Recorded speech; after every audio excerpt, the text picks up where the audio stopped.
Hey there, dreamers. Welcome back to our channel. Before we drift into the classic journey of Phineas Flynn from Phineas and Ferb, I would love to know, where in the world are you watching from tonight, and what time is it for you right now? Drop it in the comments below. It's always fascinating to see how far and wide our sleepy little community reaches. The summer sun had just begun to rise over Danville, and the Flynn Fletcher backyard was still wrapped in the quiet of morning. Dew shimmered on blades of grass, and a soft breeze passed through the trees, rustling their leaves in a slow, sleepy rhythm. It was peaceful, the kind of peace that only seems to exist before the world fully wakes up. And in the middle of that stillness sat a boy with a wide smile and a wild imagination. Phineas Flynn was cross-legged on the wooden deck, sketchpad resting on his lap, pencil moving in smooth, certain strokes. His hair was still messy from sleep, and he wore his favorite orange-striped shirt, a little wrinkled, but always cheerful. His eyes bright and curious, dances across the page as shapes and ideas came together. Rockets, roller coasters, hover boots, a self-cleaning treehouse. Nothing was too strange. Nothing was too big. In fact, the bigger and stranger, the better. Phineas wasn't trying to impress anyone. He wasn't drawing because someone told him to. He did it because something inside him needed to. A quiet force always humming in the back of his mind, an invitation to build, explore, and wonder. For Phineas, boredom wasn't something to avoid. It was a spark, a gentle nudge that whispered, "What if we made something new today?" This morning was like so many others. But to Phineas, every day was a fresh start, a blank canvas. His world was one giant blueprint, just waiting for the next burst of inspiration. He flipped a page and started a new design. This one looked like a zip-line system that could carry lemonade from the kitchen directly to the backyard in under 3 seconds. He smiled, tapping his pencil against his chin, already refining the idea in his head. Of course, the delivery cup would need gyroscopic stabilizers to avoid spilling on the dog. Beside him, the family's pet platypus, Perry, snoozed gently in his little bed. A quiet snore escaped now and then, and Phineas glanced over affectionately. "We'll need to make one for you too, Perry," he whispered, as if he didn't want to wake the world just yet. "A little cup holder built into your hat." He giggled softly, and the sound seemed to float into the morning air like a bird's first song. Phineas didn't even realize how at home he felt in these moments, when nothing had yet been built. But the idea of it was already blooming in his mind. It wasn't just about the final invention. It was the joy of thinking, of dreaming, of turning a plain backyard into anything and everything. Sometimes Ferb would be the first to join him. Other times, like today, Phineas had the early hours to himself. He liked that too. It gave him space to imagine freely, without boundaries. In his heart, Phineas didn't just want him to make machines or solve puzzles. He wanted to build joy, real, visible, shareable joy, for himself, for his friends, for his sister, even if she didn't always understand, and definitely for Ferb. People often thought Phineas was just a genius kid who couldn't sit still. But if they watched closely, if they really saw him, they'd realize he was something gentler than that. He was a dreamer, the kind who saw the world not just for what it was, but for everything it could be. Where some saw fences, Phineas saw racetracks. Where others saw chores, he saw robots. And where others saw nothing at all, he saw everything. He closed his sketchbook not because he was finished, but because he was ready to begin. The plan would unfold naturally, as it always did. But in this brief pause, before the buzz and whirl of machines and laughter filled the yard, Phineas let himself enjoy the silence.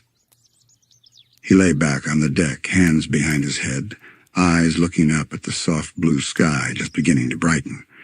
A single cloud floated by, shaped like a dragon if you squinted just right. Phineas smiled. Maybe they'd build a flying dragon ride today. Or maybe a floating island. Or maybe just a really, really big lemonade stand. It didn't matter what it was, not yet. What mattered was that the idea was there. That little pulse in his chest that beat with the rhythm of what if. And in that moment, with the sky above and the grass below, with Perry snoring beside him and Ferb still asleep upstairs, Phineas felt something he couldn't quite explain. A kind of quiet joy. A deep contentment. A calm before creation. And all of it began with a blueprint and a boy who believed anything was possible. Phineas's thoughts drifted as he lay there, arms tucked beneath his head. The sun was warmer now, casting soft, golden light across the fence and treehouse. He closed his eyes for a moment and listened, not just to the birds or the wind, but to the silence between. That in-between moment before the day began when the world was still deciding what kind of story it wanted to tell. He liked listening like this. It gave his brain room to stretch, to imagine things that didn't need to make perfect sense yet. His mind didn't rush, it wandered. And as it wandered, it stumbled on old memories. He remembered the first time he ever built something out of nothing. It wasn't a roller coaster or a time machine. It was a simple kite. He was 6, and the kite was made of leftover birthday wrapping paper and a stick from the backyard. It flew for just 10 seconds before crashing into a bush. But to Phineas, it was perfect, because he had made it with his own 2 hands, and for those 10 seconds, he'd touched the sky. That feeling never really left him. Every invention since then, no matter how big or bold, had the same heart, the same magic. He didn't chase success. He chased that moment. That small, electric feeling of watching something imagined become real. A door creaked behind him. Phineas opened one eye and smiled as Ferb stepped out onto the deck, already dressed and ready, quiet as ever. He gave Phineas a small nod before sitting down beside him. No words exchanged. They didn't need to talk right away. Ferb always understood the value of silence. Phineas sat up and handed over the sketch pad. Ferb flipped through the pages with slow, thoughtful eyes. He stopped at the zipline idea and raised an eyebrow, amused. "I know. It's a little over-engineered for lemonade," Phineas chuckled. "But the cup stabilizer's kind of cool, right?" Ferb simply nodded, a small smile tugging at the corner of his mouth. They sat like that for a while, shoulder to shoulder, flipping through sketches and occasionally scribbling in new ideas. Their conversations were often half-spoken, carried by expressions and gestures. It was easy and comfortable, and full of unspoken understanding, like music between notes. The sun was up now, and the sleepy yard had begun to shift. A butterfly danced past.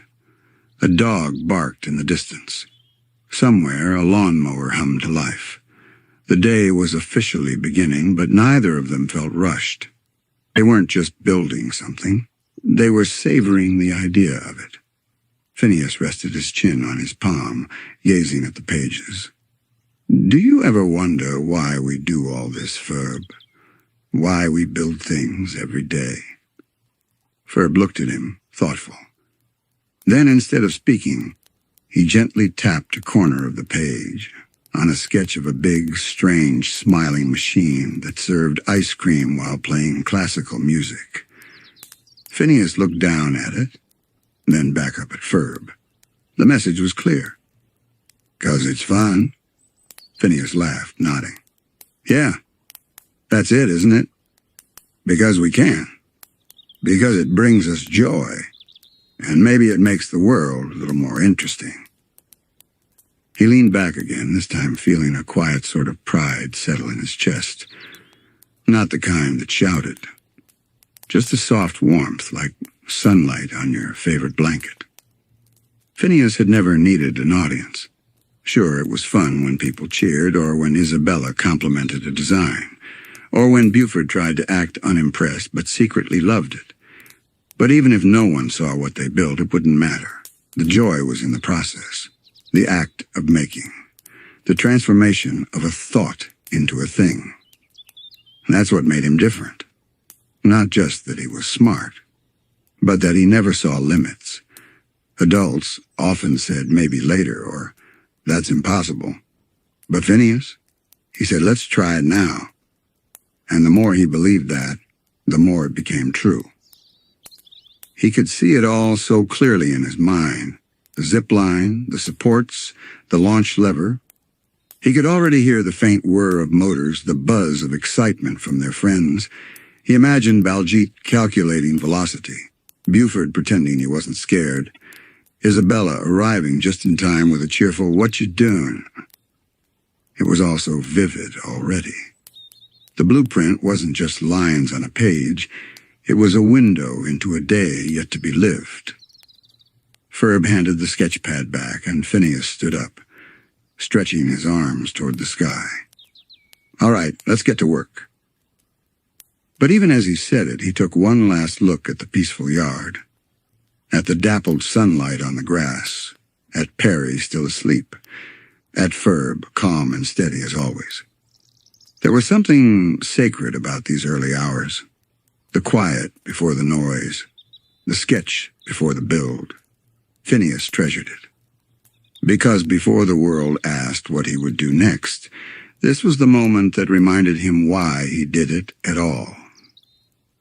The morning air had shifted slightly, warmer now, but still kissed with the crispness of early day. The sunlight poured into the yard like liquid gold, lighting up every corner with a soft, hopeful glow. As Phineas and Ferb walked across the grass, their bare feet brushing against the cool blades, the world felt wide open, like a story waiting to be written. Phineas carried the sketch pad like a treasure map, holding it close, careful not to bend the corners. He glanced over at the treehouse they'd built last summer, a 2-story marvel with a spiral slide, a zip-line exit, and solar panels that powered a popcorn maker on the roof. At the time, it had seemed ambitious. Now it just felt like the natural thing to do. That was something Phineas never really questioned. The next thing? There was always a next thing. Not out of restlessness, but out of wonder. The world was too full of possibility to sit still for long. If today had potential, why not explore it? They stopped under the shade of the tree where they usually began their projects. Phineas knelt down and opened the sketch pad on the grass, his pencil already tracing adjustments in the design. Ferb had fetched a small toolkit from the garage and laid it out with quiet precision. Phineas glanced at him with a grin. "I love how you always know what we'll need before I even say it." Ferb gave a small nod in return, his expression unreadable, but warm in its own quiet way. And so it began.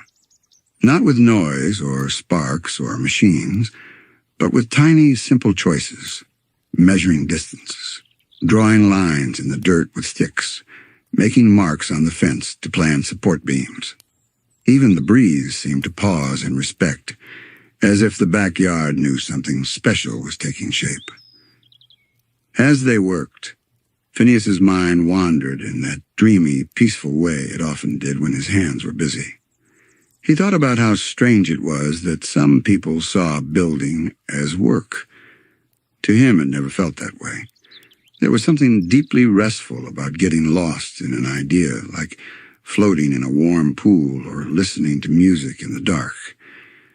He remembered once overhearing his mom say to a neighbor, "Phineas just never gets tired of building things." And she was right. But what she didn't know was that sometimes this was how he rested. Not by stopping, but by creating, by pouring all the noise and thoughts in his head into something real. He didn't always know how to sit still on the outside. But on the inside? Inside, There was a stillness in invention, a focus, a calm that came from watching the pieces come together. As Ferb began assembling the zipline platform, Phineas gently placed the sketch pad on a lawn chair, almost like a chef setting aside a beloved recipe after memorizing it. He turned his attention to the materials, spools of wire, a small motor, several custom-cut plastic rings, and, of course, a few dozen plastic cups for the lemonade capsules. He chuckled, imagining Candace coming out right as they finished the line, just to see a cup zoom past her ear mid-sentence. Maybe she'd yell, maybe she'd gasp, maybe she'd finally try the lemonade herself and realize how refreshingly perfect it was. Phineas didn't want to annoy her, he really didn't. But it was hard to explain to her how beautiful these things felt in his heart. He didn't build to bother her. He built to celebrate the day. Behind them, the sliding door opened again. This time it was Isabella holding a pitcher of fresh lemonade in one hand and waving with the other. "Hey, Phineas, what you doing?" He turned around with that familiar, bright smile. "Hey, Isabella, just setting up a high-speed lemonade delivery system. Want to help us test it?" She giggled and stepped barefoot into the grass, setting the pitcher down gently. "Only if I get the first cup." "Deal," Phineas grinned. Moments like these were the true magic. Not just the inventions, but the people they brought together. Phineas didn't need applause or awards. What filled him up was the look on Isabella's face when she saw a new machine whir to life, or the amazed laugh Buford let out when something actually worked, or the satisfied silence from Ferb when everything clicked into place. Invention was just a language, and Phineas used it to say things he didn't always know how to put into words. "I'm glad you're here. I love being with you. Let's make this day unforgettable." Sometimes he wondered if other kids felt that way, if their minds buzzed the same way his did when the sun came up. If they looked at an empty yard and saw a spaceship or a beach or a floating zoo, he hoped so. Because that feeling was the closest thing to magic he had ever known. As he and Ferb mounted the final pulley into place, and Isabella loaded the first test cup, Phineas stood back for a moment. He let himself breathe. Let himself watch. The breeze picked up again. The clouds moved lazily across the sky. The world kept turning, quiet and steady. And in the middle of it all stood a boy. Just a boy with a blueprint and a heart full of dreams. The cup whizzed down the zip line with a soft zip sound, cutting through the air like a paper airplane on a perfect path. It reached the receiving platform near the hammock and landed gently in a small basket with a satisfying clink. Not a single drop spilled. Phineas beamed. "Perfect delivery." Isabella clapped lightly, clearly impressed. "Okay. That was way cooler than I expected." Ferb gave a thumbs up, already inspecting the tension on the line to see if it could handle additional payloads. Maybe an entire snack tray next time, or a chilled dessert. His eyes glinted with silent possibilities. Phineas took a deep breath and sat down cross-legged in the grass again, watching as Perry, now awake, waddled out with his usual sleepy expression. He stretched, gave a soft chitter, and curled up again under the nearest patch of shade like nothing unusual was happening at all. To him the day was just beginning, and already absurd in the usual, familiar way. Phineas let his eyes wander across the backyard, the fence, the treehouse, the little chalk markings on the patio from last week's schematics. Every corner held a memory of something built, something imagined. There were invisible fingerprints all over the lawn, echoes of past inventions that were long gone but never forgotten. A submarine that had once tunneled under the house, a sunshade the size of a football field, a popcorn launcher that had, admittedly, caused a bit of a neighborhood panic. But Phineas didn't remember the messes. He remembered the wonder, the laughter, The way everything seemed possible if you just believed hard enough. He rolled onto his back again, looking up through the canopy of leaves. The sky beyond was a bright, boundless blue, the kind that made you want to jump up and fly, or maybe float, or glide on some magnificent contraption powered by soda fizz and bubble gum. Whatever it was, he would figure it out. He always did.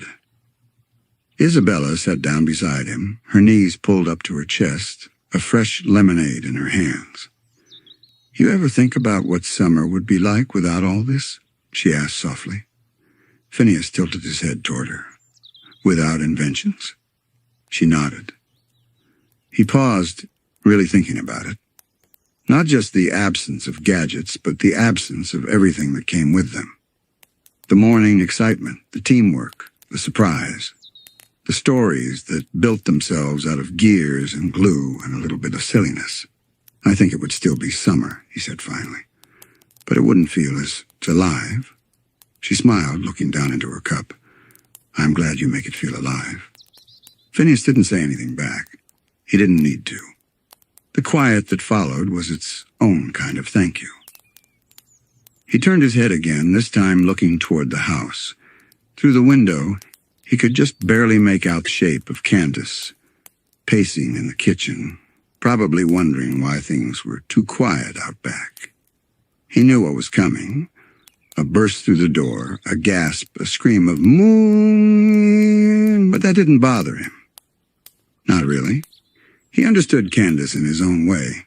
She didn't hate what he built. She just didn't know how to join in. And that was okay. Phineas never wanted everyone to be like him. He just wanted them to be part of the magic in whatever way made sense. Sometimes he imagined what it would be like years from now when summer wasn't every day and the backyard wasn't a stage for the impossible. Would he miss it? Would he wish for one more ride, one more launch, one more silly idea scrawled in the margins of a notebook? Probably. But he also knew something else, something deeper. That the real invention wasn't just the machines, it was the days themselves. The memories stitched together out of blueprints and sunlight and friendships that felt effortless. Phineas sat up again, brushing grass off his elbows. "Okay," he said. "New idea. What if we made a zip line that can also deliver frozen treats without melting them? Maybe with a built-in freezer coil system." Ferb perked up immediately. Isabella shook her head fondly. "You really can't sit still, can you?" Phineas laughed. "Not when there's still fun to be had." He started sketching again, right there in the grass. The lemonade delivery system would stay for now, but it could be expanded, improved, reimagined. That was the beauty of ideas. They were never finished. They just evolved. As his pencil danced across the page once more, the world around him faded into a gentle hum. The sound of distant birdsong, the soft clink of tools being sorted, Perry snoring softly again, and Ferb, wordless but close, adjusting components with the practiced calm. Phineas was happy, not because of the invention itself or the praise or even the finished product, but because this was his way of being. This was how he expressed joy. He was the kind of boy who didn't wait for the world to entertain him. He built the world he wanted to live in. And in that little backyard on a perfectly ordinary day, surrounded by sunshine and sketches and sleepy pets, a boy with a blueprint reminded the world that imagination, when shared, could become something real. That you didn't need permission to dream. That sometimes the best kind of magic came not from wands or spells, but from tools and paper and a heart full of possibility. And so the first invention of the day was complete. And the second? Already on its way. The sun had set hours ago, and the backyard was silent. The echo of the day's inventions had faded, leaving only the soft chirp of crickets and the occasional flicker of lightning bugs dotting the shadows. Inside the Flynn Fletcher house, most lights were off. Candace had gone to bed, grumbling softly about blueprints and zip lines. Ferb, always quiet, had disappeared into his room. Even Perry had curled up in his little bed in the corner, his hat neatly placed beside him. But Phineas was still awake. He lay on top of his covers, staring up at the ceiling, his arms behind his head. The fan above turned slowly, casting rhythmic shadows that danced gently across the room. He wasn't anxious, he wasn't upset. He was simply thinking. That was the thing about having a mind like his. When the world went to sleep, his thoughts only got louder. The room was calm, but his head was busy. Ideas spun around like paper airplanes. Questions buzzed like bees. What if they made a machine that painted with music? What if they built an observatory on the roof? What if they could map every star in the sky with just a telescope and a laptop? And even deeper, what if he was missing something important? Some grand idea that hadn't arrived yet, waiting in the back of his mind. He sat up slightly, listening. Nothing but the hush of the night. To most people, sleep was a pause, a way to let go. But for Phineas, the quiet sometimes stirred everything up. During the day, he had motion, energy, distractions. But at night, with no inventions to build and no one else around, the quiet became a space for questions he rarely voiced. Not the kind with easy answers. He looked over at the sketch pad on his nightstand. It was filled with half-finished ideas and quick doodles from earlier. He opened it gently and flipped through a few pages. There were notes written in the margins, some messy, some thoughtful. Redesign elevator loop. Try foam padding on high-velocity shoes. Talk to Ferb about wind resistance. And then, on a random page near the middle, a different kind of note. Why do I always need to make something? He remembered scribbling that down one night a few weeks ago, not long after a particularly chaotic invention had been dismantled before his mom got home. He hadn't meant to be dramatic. It was just a passing thought. But even now, the question lingered. Why did he do it? Why did his brain need to build something every day? Was it just for fun? For the challenge? For his friends? Or was there something else? Some itch he couldn't scratch? Some emptiness that got filled only when he was dreaming things into reality? He leaned back and sighed quietly.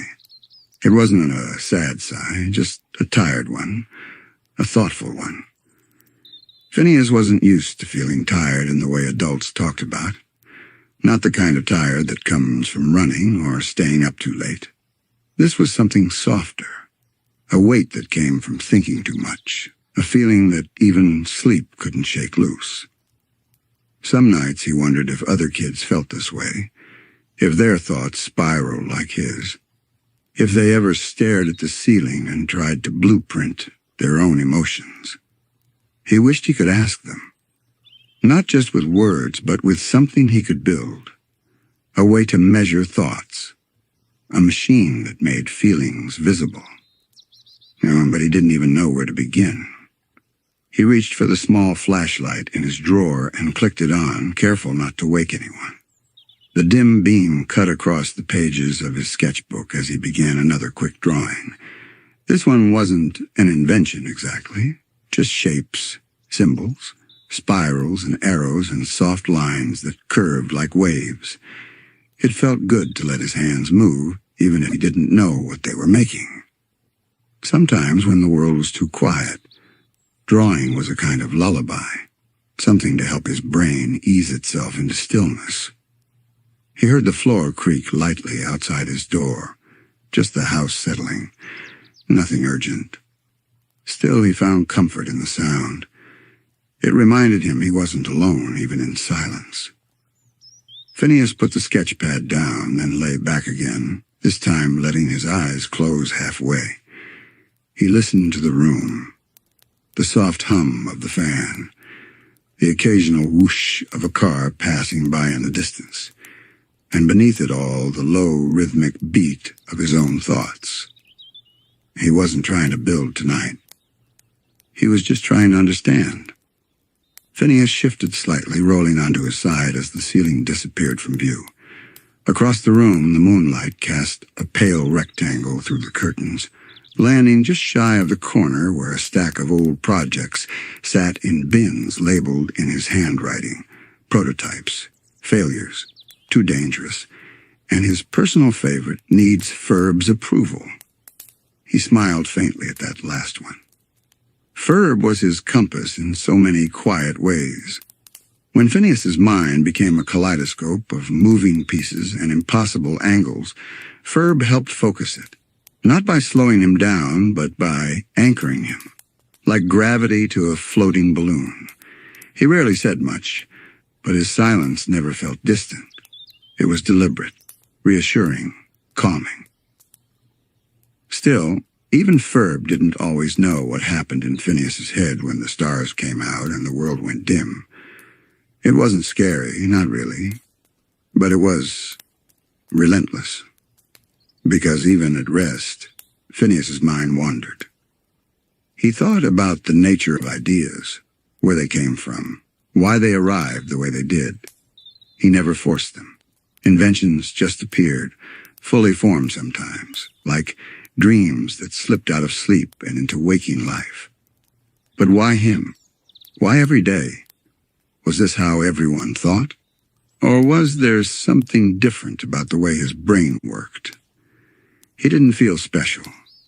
Not in the way some kids were told they were gifted. He didn't seek trophies or gold stars. He just felt compelled, like the world whispered constantly to him, asking to be reshaped. A dull tap echoed in his chest. Not physical, not painful, just present.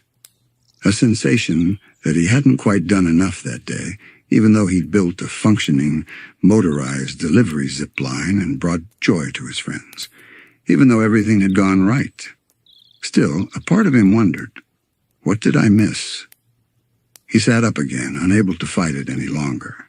The sketch pad reopened, a fresh page, pencil in hand. This time, he wasn't drawing machines. He was journaling in his own coded way, little notes only he would understand. Too quiet in here tonight. Brains buzzing, but no idea what. Maybe I don't need to invent tomorrow. He stared at that last line. That was a strange one. Even writing it felt foreign, like a thought borrowed from someone else, a vacation from himself. And yet part of him was curious. What would a day without inventing feel like? Would he be bored? Or would something deeper surface in that stillness? He shook the thought off gently, not because it scared him, but because it didn't feel true yet. He didn't want to build things out of obligation. That would ruin it. The joy came from discovery, from the thrill of beginning, not from habit or pressure. Still, the question lingered, like mist. He looked over at Perry, who was now curled into a little ball with one foot twitching in a dream. Phineas envied that. How simple it must be to shut down, to sleep with no thoughts chasing you. Not that he resented his mind, he loved it. It gave him endless gifts. But sometimes he wished he had an off switch, a quiet click that dimmed the lights and silenced the engines. He tried counting backward from 100.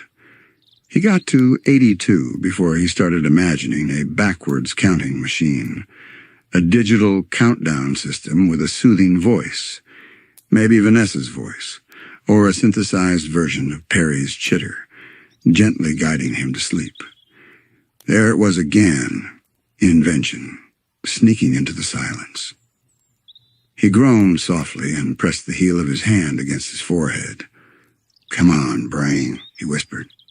"Give it a rest." But even as he said it, another idea floated into view.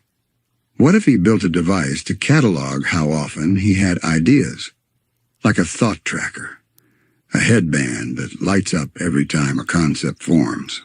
No matter how big or small, he could test it, chart it, maybe find patterns. Or maybe that was the problem. Always observing, always building, always optimizing. He flopped backward again, staring once more at the fan. What if he let himself be bored tomorrow? Not just unproductive, but unintentional. No sketches, no planning, no building. Could he even do it? And if he could, would he still be Phineas? The thought startled him. Not in a dramatic way, but in the quiet, profound way that only arrives when you're alone in the dark and your mind turns inward. He wasn't afraid of boredom. He was afraid of disconnection, of not feeling that spark that made the world feel so full of possibility. He rubbed his eyes, heavy now, and set the sketch pad aside. "I'll try," he murmured to the ceiling. "Maybe tomorrow I'll try to just be." And with that small promise, his thoughts began to slow. Not because the questions were answered, but because he had given himself permission not to answer them tonight. The house had grown even quieter, if such a thing were possible. The kind of quiet that settles deep, not just around you, but inside of you. Outside, the wind rustled the leaves with the sleepy hush, and the moonlight had shifted position. Now stretched across the carpet in a long silver ribbon, Phineas watched it drift slowly toward the foot of his bed as if time itself had curled up for a nap. His eyes were heavy, but his mind, ever loyal, still wandered. Not frantically now, not with the same restless energy as earlier, but thoughtfully, gently, like a river smoothing stones over time. He wasn't drawing anymore. The sketch pad lay untouched beside him, its pages fluttering slightly in the breeze from the fan.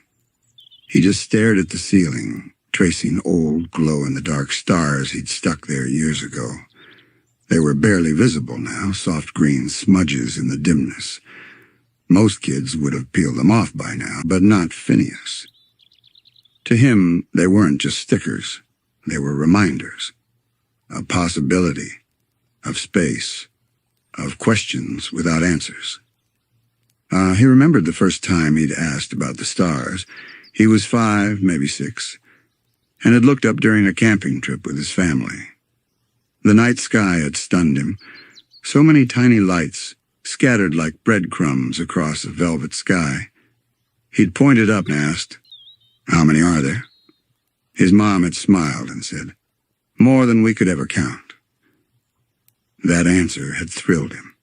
Not frustrated, not disappointed. Thrilled. The idea that there were things so big, so vast, that even he couldn't measure them. That meant there was always more to learn. Always another layer, another mystery. Maybe that was what kept him awake sometimes. Not anxiety, not worry. Just that never-ending feeling that something incredible was waiting to be discovered. Somewhere, somehow. Whether in the stars or in his own backyard. His gaze shifted back to the dark ceiling.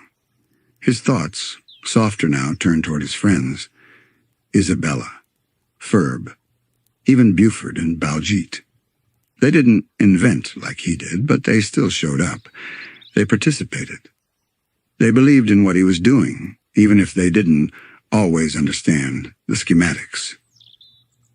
What did they see when they looked at him? The guy with the big ideas. The fearless leader. Did they know he sometimes second-guessed himself when no one was watching?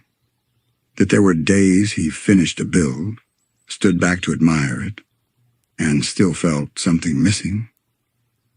He didn't feel sad about that. It just made him curious. Was the missing thing something outside of him or inside? His fingers brushed the edge of his blanket, the cool fabric grounding him as his eyelids finally began to droop. Not all the way, but close. The kind of tired where the body starts to sink, but the mind floats gently above. still whispering soft little thoughts like lullabies. He imagined floating through space, no ship, no suit, just drifting comfortably among the stars. What would it feel like to be weightless in every sense? No gravity, no ideas pulling him forward, no questions tugging at his heels. Just stillness, just quiet. Would he be bored? Or would he finally find what he was looking for? His breath slowed. He wasn't answering questions anymore, just feeling them, letting them wrap around him like a soft blanket of what-ifs. And for the first time that night, he didn't try to sketch them. He just let them be. A mind that never rests doesn't need to stop to be at peace. Sometimes it only needs to be heard. And tonight, for just a little while, Phineas had listened. The clock on his nightstand ticked quietly, its rhythmic click barely audible over the hum of the ceiling fan. Phineas hadn't checked the time in a while. It didn't matter. The world outside his window was still wrapped in shadow. Everyone else was asleep. And for once, that solitude didn't feel so lonely. It just felt gentle. He sat up one last time, propping himself against the wall, blanket pulled around his waist. His sketch pad rested on the windowsill now, open to the page, with that curious sentence he'd written earlier. Maybe I don't need to invent tomorrow. He looked at it again, eyes half-lidded, brain finally quiet enough to see the words instead of reacting to them. And now, in this softened state, they didn't feel like a threat. They felt like an invitation, not to stop being himself, but to listen to the parts of him that didn't always have a machine to express them. Because Phineas had always equated action with value, not because anyone told him to, but because building had been his language. It was how he laughed, how he shared, how he said, "I love you," without needing to say it. But maybe not every thought had to become a blueprint. Maybe some thoughts were just meant to be held, felt, kept quietly in the chest, like a small spark that didn't need to ignite. He stood and padded barefoot across the room, pulling the curtain aside just enough to peer outside. The backyard, once a space of whirring invention and laughter, was now a hushed painting of shadows and moonlight. The treehouse looked still, almost sacred in its slumber. The fence that once served as a launch pad now simply outlined the edge of home. And just beyond that, the stars. Bright, distant, watching. He pressed his forehead lightly against the glass. His breath made a soft fog on the window, which he absent-mindedly drew in with his fingertip, just a little swirl, no purpose, no invention, just a motion for the sake of being present. The cool air whispered through a crack in the window pane, and Phineas smiled.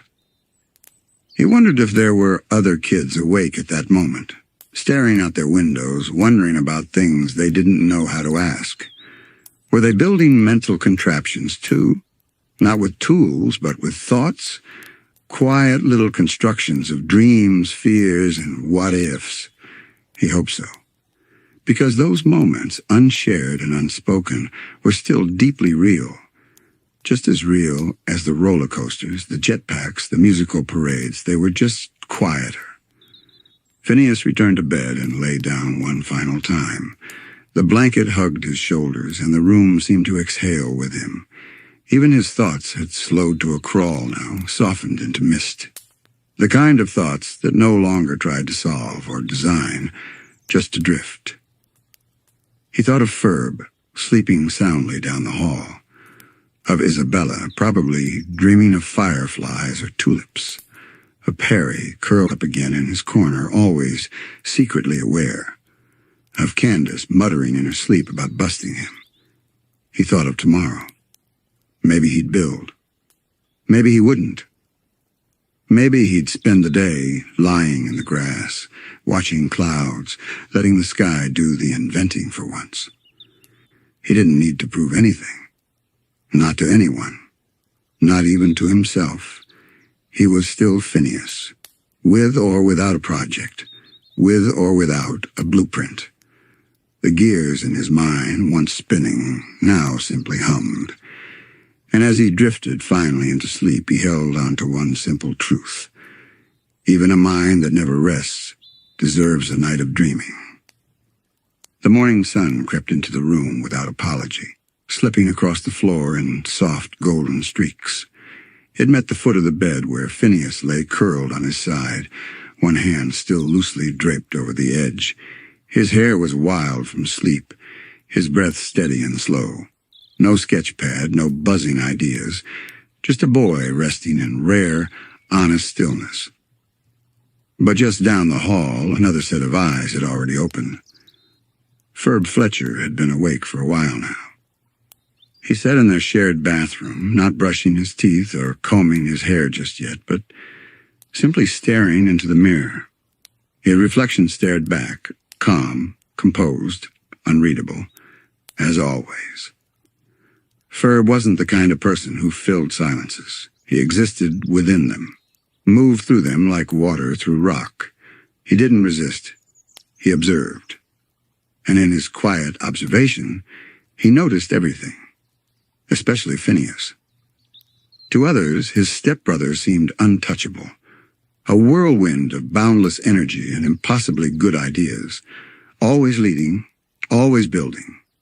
But Ferb saw the tiny things, the pauses, the hesitation before a sketch, the way Phineas sometimes tapped his pencil, not because he was excited, but because he didn't know what came next. Ferb saw because Ferb watched. Not out of distance, but out of care. His role had always been clear to him, even if he never spoke it out loud. Phineas was the flame, bright, uncontained, electric. Ferb was the lantern, shaped, steady, designed to hold that fire safely. Together they made light. He dressed quietly, pulling on his usual green trousers and white-collared shirt, the buttons now muscle memory. The day hadn't even begun, but he already knew what it might hold. Not because Phineas had told him, but because he felt it. Phineas had gone to sleep without finishing a sketch. That meant something. And Ferb would be ready no matter what. He tiptoed past his brother's room, careful not to wake him. The floorboard near the corner still creaked. He avoided it without thought. Downstairs, he fixed a light breakfast. 2 plates, just toast and orange slices. Something simple. Something comforting. It wasn't that Phineas needed Ferb to do these things. Phineas could have made his own breakfast. Could have faced any day, even the unpredictable ones, with his usual spark. But Ferb believed in providing stability where none was guaranteed. He didn't invent with grand gestures. He invented with presence. And that was its own kind of magic. He sat on the porch steps, the sun warm against his forearms, and let the morning settle in. The neighborhood was still yawning awake. Lawn sprinklers misting in gentle arcs, bicycles parked at lazy angles, birds chattering softly in the trees. And then the front door creaked open. Phineas stepped out, hair tousled, eyes blinking against the light. He looked lighter, not just tired, but peaceful. And Ferb noticed immediately. "Hey," Phineas said, a voice low and scratchy from sleep. Didn't mean to sleep in. Ferb offered him a toast slice without a word. Phineas sat beside him, their shoulders brushing slightly. For a moment they didn't speak, just watched the quiet world stretch and stir. "I didn't dream of anything last night," Phineas said softly. Ferb glanced at him, raised an eyebrow, inviting him to continue. No roller coasters, no space missions, just clouds. They sort of floated by, that's it. He chuckled quietly, as if surprised by his own story. "And you know what?" he added. "It was nice." Ferb nodded, the corner of his mouth tilting upward ever so slightly. Phineas took a bite of toast, chewed thoughtfully. I think I'm not going to invent anything today. Ferb didn't flinch, didn't question. Just sipped his orange juice and waited. Maybe we could just hang out in the treehouse or something. You know, like normal kids. No portals, no jetpacks. He looked at Ferb then, almost as if searching for resistance. But all he found was calm acceptance. As always. Ferb simply gave a thumbs up. Phineas grinned. Knew you'd be cool with it. And that was the unspoken beauty of Ferb. He never demanded, never asked. Why not? Never doubted. His quiet was not passive, it was powerful. Because in Ferb's silence, Phineas found permission. Permission to rest, to pause, to be imperfect. To not be the idea guy for a day. And even if no one else noticed it, Phineas did. Ferb's presence meant everything. The day unfolded with the ease of a summer breeze. No explosions, no countdowns, no dramatic reveals. Just time. Time to wander, time to exist. Phineas and Ferb sat side by side on the treehouse platform, legs dangling over the edge. The morning sun filtered through the leaves above, dappling their faces with flickers of light. Below them, the yard looked unusually quiet. No giant contraptions stretching to the fence, no piles of gears or tools awaiting assembly. And yet, it didn't feel empty. Do you remember the first thing we built together? Phineas asked suddenly, not looking at Ferb, but staring into the yard below. Ferb blinked once, then gave a slight nod. The skateboard ramp, Phineas continued. We made it from that old dresser Candace tried to get rid of. Ferb gave a half smile. And I remember falling flat on my face the first time I tried it, Phineas laughed. You didn't say anything, just handed me an ice pack and tightened the bolts. That had always been Ferb's way. Let Phineas soar, but quietly make sure the wings were strapped on tight. Phineas lay back against the wooden platform, arms behind his head. You never talk much, but I know you're always thinking. You probably see stuff no one else even notices. Ferb turned to look at him, green eyes calm and steady. Phineas continued. Sometimes I wonder if I talk too much, if I fill the air so much, people can't breathe around me. Ferb gave him a look, the kind only Ferb could give. A look that wasn't annoyed, wasn't disapproving, but gently amused, like, you're being ridiculous, but I'll let you finish anyway. Phineas grinned. Yeah, I know, but seriously, do you ever wish you were the one people listened to more? Ferb tilted his head, thoughtful. Then he pointed to his chest, slowly, and tapped twice. Then he pointed to Phineas. What, me? Phineas asked. Ferb nodded. You mean, you choose to let me lead? Another nod, unapologetic. Phineas stared at him for a long moment, then said quietly, That means a lot. It really did. Because it wasn't out of passivity, it was intentional. Ferb could have taken charge any time. His mind was brilliant. His instincts flawless. But Ferb had decided, consciously, kindly, to let Phineas shine, knowing that it was what his stepbrother needed to grow, not to overshadow, but to support. The wind picked up slightly, rustling the tree branches. Phineas closed his eyes, letting the breeze wash over him. I think I'm still learning how to be okay when things are quiet, he said after a while. When nothing's happening. When it's just this. Ferb lay down beside him, hands behind his own head. You seem to be pretty good at it, Phineas added. Ferb didn't reply, but there was no need. His very existence was proof that stillness wasn't something to be feared. That being was just as valuable as doing. They watched the sky for a while. A bird fluttered by overhead, then another. A cloud passed by, shaped vaguely like a zeppelin, which made both of them smirk at the same time, though neither said a word. Somewhere in the yard below, Perry emerged from his hiding place under the porch and began a slow patrol of the lawn. He was alert but relaxed, off duty for now. Phineas glanced down at him. "He never really talks either," he said softly. "You guys are alike in that way, but you both say a lot without needing words." Ferb gave a single nod, eyes following the platypus as he padded around the grass.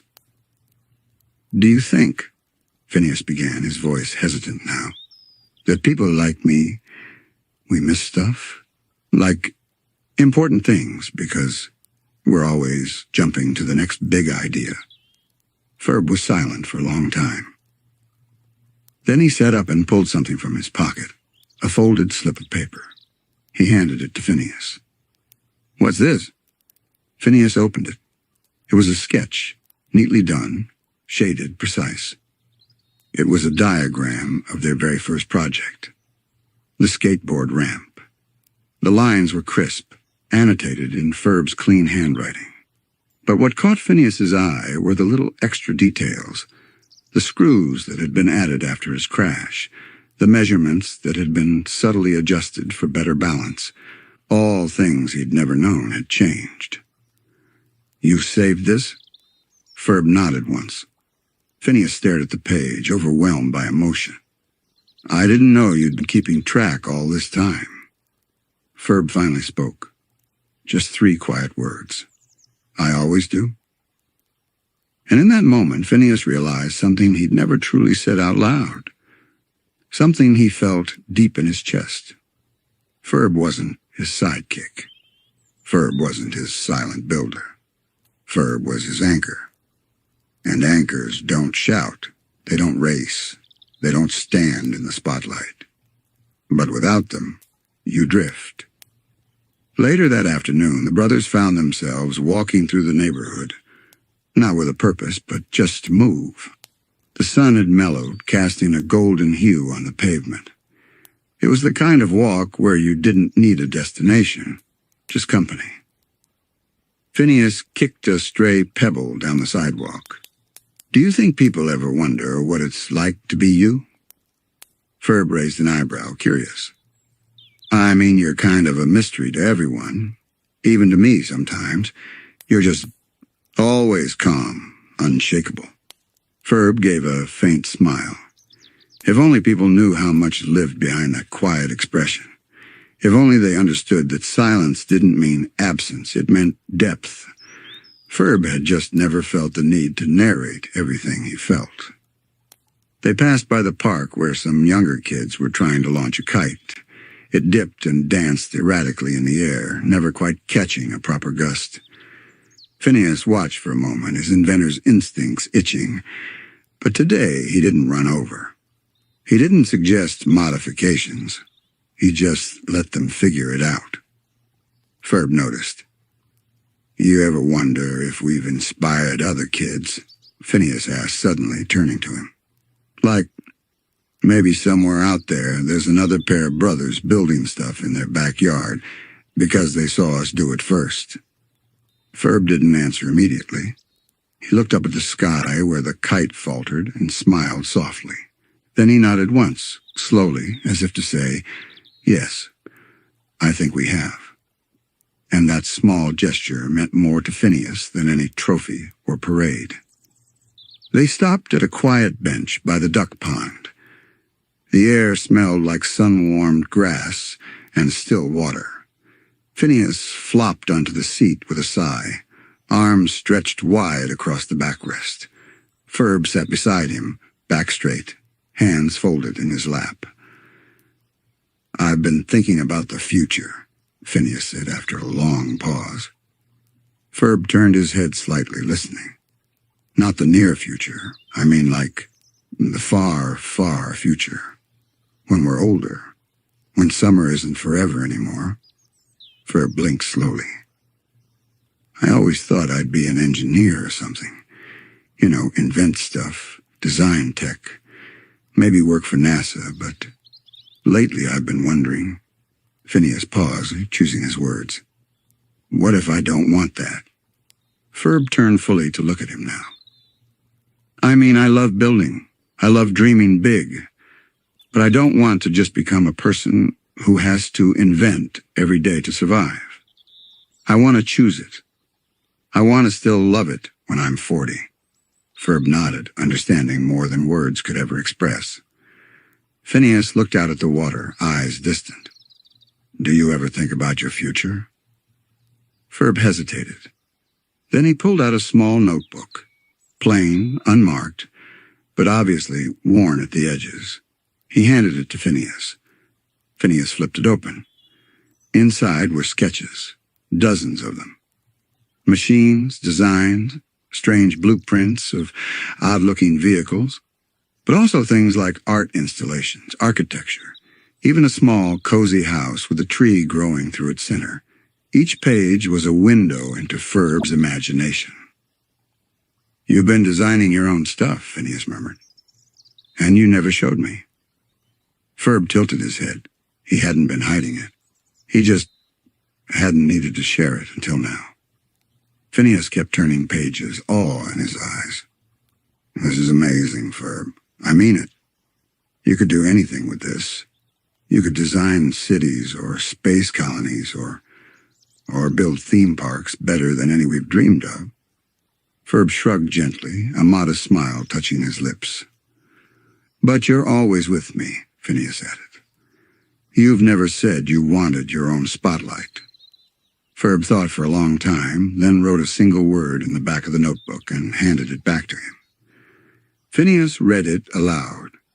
Together. He looked at his brother. You mean you wanted to keep building things? With me? Ferb nodded. Phineas's throat tightened just a bit. Even if we grow up? Ferb gave a soft grin. Especially then. And that was Ferb's magic. He didn't demand attention, but his loyalty was fierce. His dreams didn't come with loud announcements. They came with a quiet action, steady trust, and a sense of timeless partnership.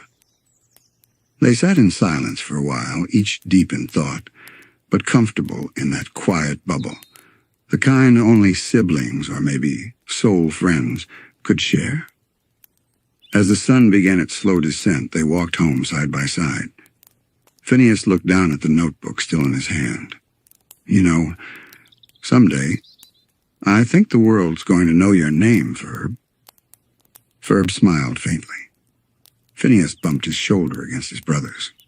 But I'm glad I knew it first. That night, long after the sun dipped below the trees and the stars blinked awake in the sky, Ferb stood alone in the backyard. It was quiet. Not the kind of quiet that pressed down or echoed with absence, but the kind of quiet that breathed, that felt full, that waited patiently for thought, for feeling, for everything unspoken. He stared up at the sky, watching the stars slowly spin across the black canvas above. Somewhere up there, thousands of miles away, was space, the place they'd always dreamed of visiting. And down here, on the soft, slightly dewy grass beneath his feet, was Earth, their home, their workshop, their world of ideas. He could still hear the faint hum of the city in the distance. Cars, late-night sprinklers, a dog barking 2 streets over. But none of it reached him. Not really. Not the way his silence did. Ferb had never felt the need to say much. It wasn't because he didn't have thoughts.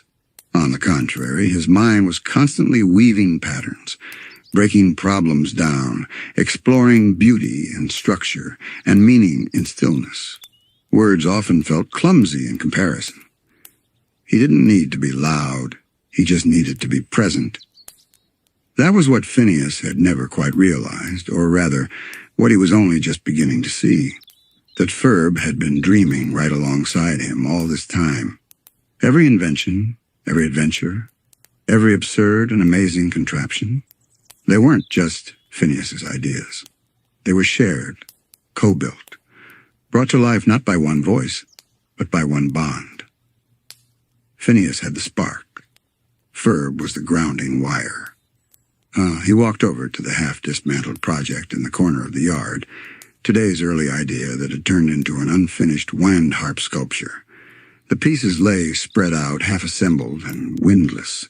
It would stay that way until morning. Neither of them had wanted to finish it today. But Ferb crouched down and gently repositioned one panel that had tipped. Just enough to make sure it didn't fall. Just enough to preserve the structure. That was the role he always played. The one people didn't notice until it wasn't there.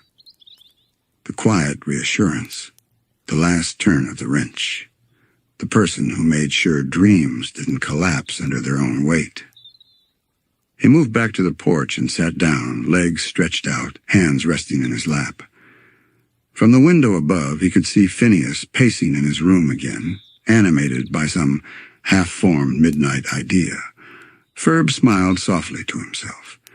It was good to see him that way, restless in a way that meant something was forming, something new, something wonderful.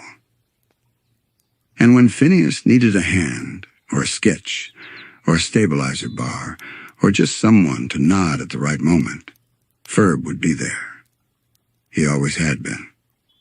He always would be. That was what Phineas hadn't fully said earlier, but Ferb had heard it anyway. I can't do this without you. The truth was, he didn't have to. Some brothers needed words, others didn't. And Ferb had learned long ago that love didn't always shout. Sometimes it looked like two sets of tools lying side by side, like synchronized steps on a path no one else could see.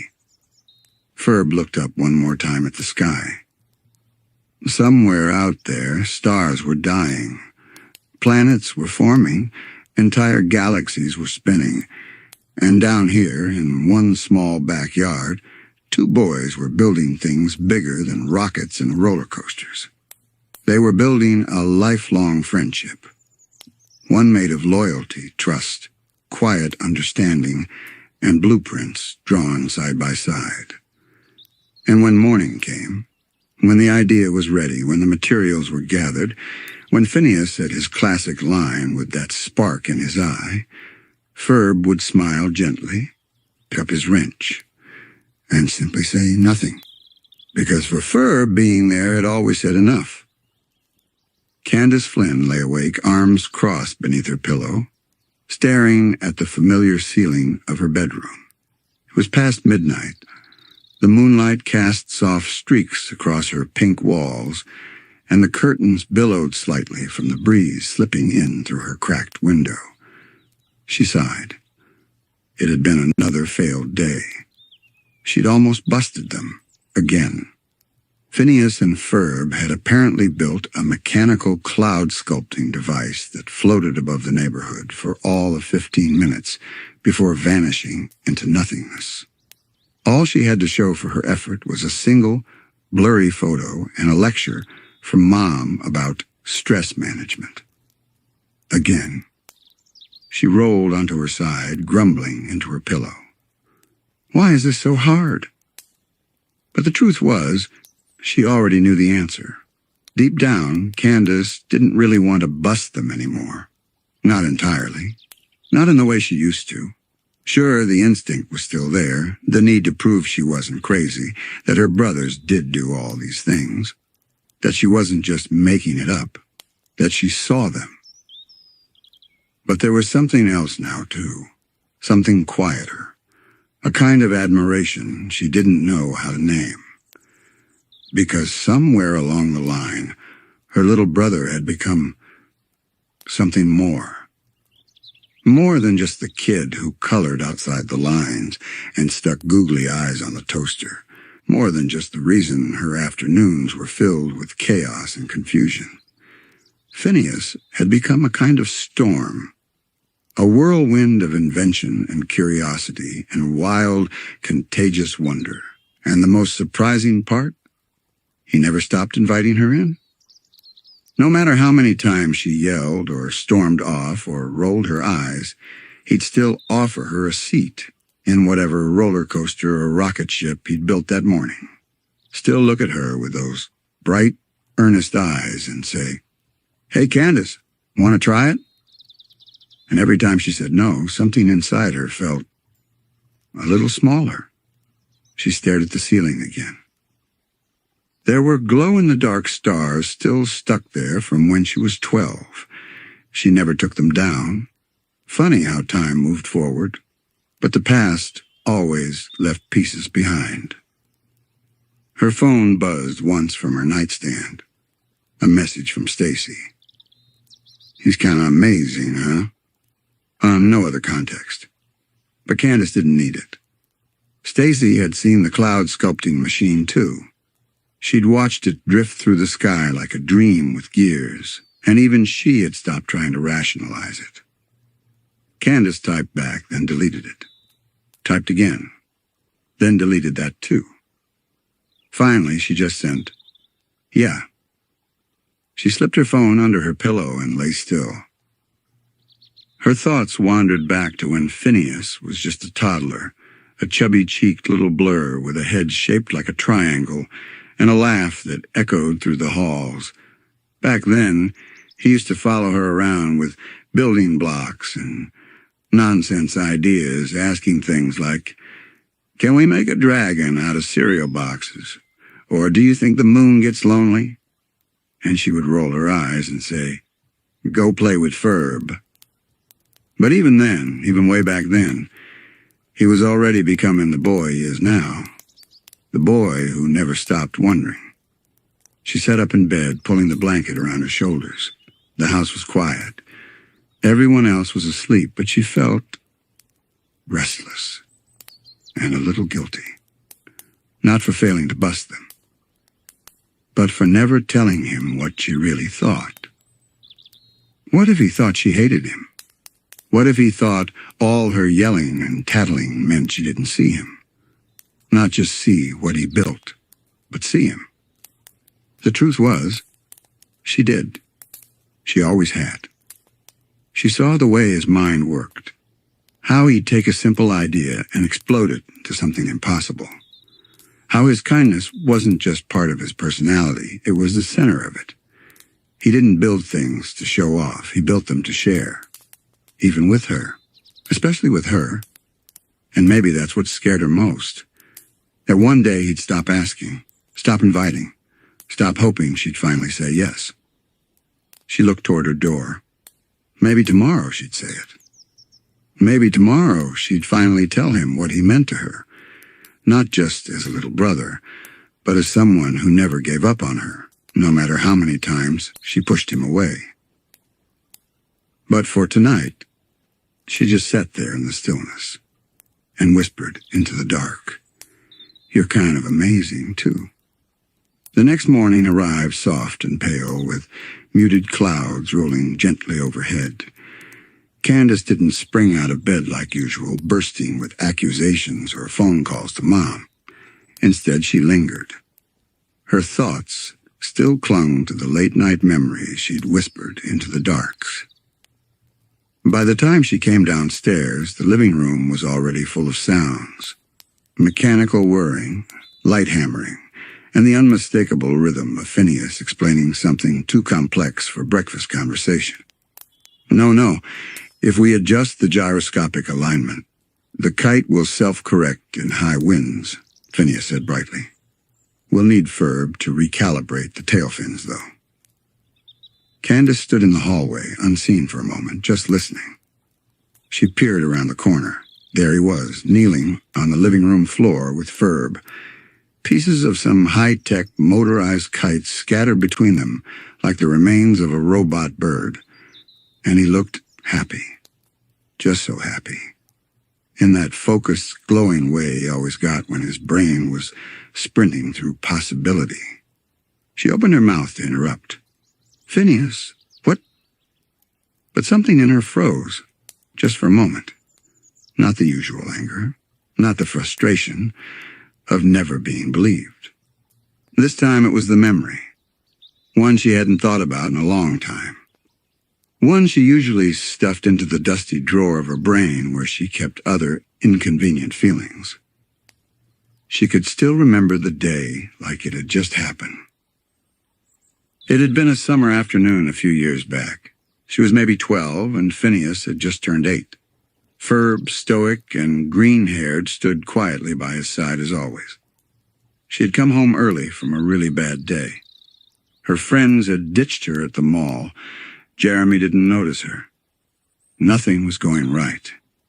She had stormed through the door, flung her bag down, and shouted something dramatic like, "Everyone is the worst."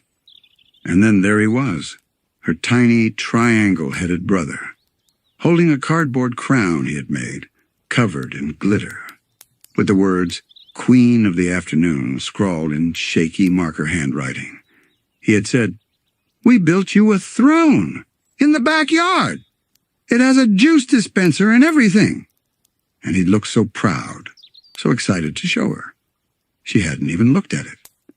She'd rolled her eyes, said something like, "Ugh, seriously? That's so lame, Phineas," and stomped upstairs. Later, she peeked out the window and saw the throne. It had sparklers, it had ribbons, it even had a speaker that played a dramatic royal fanfare when someone sat on it. And Phineas? He just sat next to it in the grass, sipping juice from a curly straw, waiting. He'd waited an hour before finally taking it apart. Candace blinked. She was still standing in the hallway, watching the boys fine-tune their kite contraption.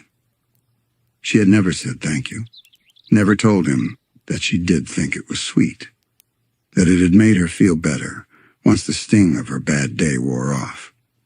And even after that moment, he kept trying, kept building things for her, kept inviting her into his world. Because that's who he was. He wasn't trying to impress her or prove anything. He just wanted to make her smile. Back in the present, Candace cleared her throat and stepped into the room. Phineas looked up immediately, bright as always. "Hey, Candace, you're just in time. Want to help us test the wind glider? It's got built-in thermals and an emergency cookie launcher." Candace's instinct rose up, habitual and sharp. Say no, yell, tattle. But she hesitated. This time she really looked at him. His hair was wild, his shirt slightly smudged with grease, his eyes glowing with that same impossible kindness. The same little brother who once built her a throne just because she looked sad. She folded her arms. "What kind of cookies?" Phineas lit up like a sunrise. "Chocolate chip." She smirked. "I'll supervise, from a safe distance." "That's basically a yes," he beamed. Ferb gave a thumbs up. And just like that, they went back to work, Phineas humming under his breath while soldering some piece she didn't understand. Candace sat on the arm of the couch, watching them, arms still folded, but a little less tightly now. For the first time in a long time, she wasn't thinking about how to bust them. She was just watching, remembering, and wondering if maybe, just maybe, she'd been missing something all along. The kite launching went about as well as expected, meaning it nearly shattered the laws of physics, definitely terrified a few birds, and somehow shot a cookie into Mrs. Johnson's azaleas 2 blocks away. But for Candace, it wasn't about the kite. It was about what came after. Later that afternoon, when the contraption had sputtered its last puff of steam and Ferb was coiling cables into neat loops, Candace lingered. She pretended to be scrolling through her phone, but really she was listening again, like she had the night before. Phineas was still buzzing with leftover energy. He and Ferb were now talking about turning the leftover kite parts into some kind of handheld hang glider, something portable, something soaring. Candace scoffed softly. "You guys never stop, do you?" Phineas turned to her, a little surprised that she was still there. "Well, not really. Why would we?" She gave a tired smile. "Don't you ever run out of ideas?" He tilted his head, thinking. "I don't think so. It's like, the more we build, the more we want to build, like a snowball rolling downhill. Only the snowball is made of ideas, and also some wires. And maybe a rocket booster. Candace shook her head, but her lips tugged upward. You're exhausting, you know that? Only in the best way, he said brightly. She rolled her eyes again, but softer this time. Then, as if remembering something important, Phineas rummaged through a nearby backpack. Oh, almost forgot. I made something for you. Candace blinked. For me? He pulled out what looked like a small, clear sphere with a floating object suspended in the center. She took it cautiously. Inside was a delicate replica of her head, tiny, detailed, and weirdly adorable, wearing a paper crown made from metallic foil. Around it, small mechanical fireflies circled slowly, lit from within by tiny LEDs. She stared at it, speechless. I remembered how you used to love those little snow globes when you were younger, Phineas said. This one doesn't need shaking. The bugs spin on their own. Ferb figured out the levitation base. Candace still didn't speak. And the crown, he added, scratching the back of his neck. I just thought you should always have one. Because, well, you kind of rule. Even when you're yelling at us. Silence. Utter silence. Candace looked up at him, really looked, and felt something clench in her chest. This wasn't the first time he had done something like this, but maybe it was the first time she let herself see it and realize what it meant.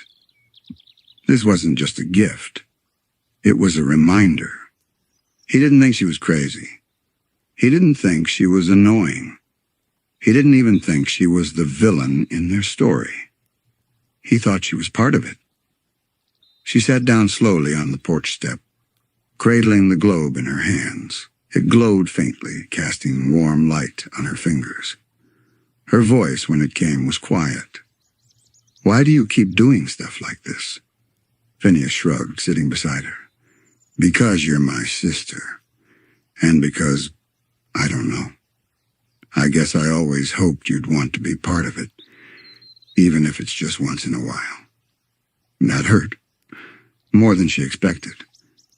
She turned the globe slowly in her hands, watching the little fireflies orbit her mini crown. I've been kind of awful to you. Nah, Phineas said.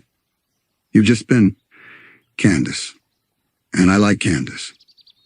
That did it. The lump in her throat rose fast, thick and unexpected. She looked away quickly, blinking hard at the sky. Stupid summer air. Always so emotional. She cleared her throat. Well, just so you know, I do notice.